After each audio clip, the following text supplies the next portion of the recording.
സംക്രമം കഴിഞ്ഞപ്പോ ശ്രീലകം തുറന്നപ്പോ തങ്കവിഗ്രഹം കാണാൻ കണ്ണടച്ചു നിൽക്കുമ്പോ കാറ്റിലാളും നറുതിരി പോലെ കാന്തമായി എന്നുള്ളം പഞ്ചവാദ്യമായി ഞാൻ പാണ്ഡിമേളമായി ഞാൻ തേജോരൂപൻ മാറിൽ ചാത്തിയ പൊന്നിൻ നൂലായി ഞാൻ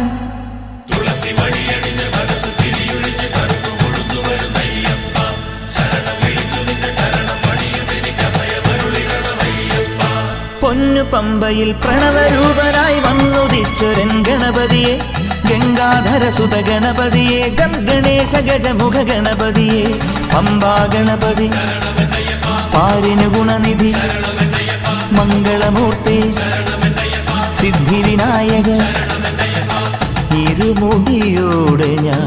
മല കയറുമ്പോൾ തുണയരുളാ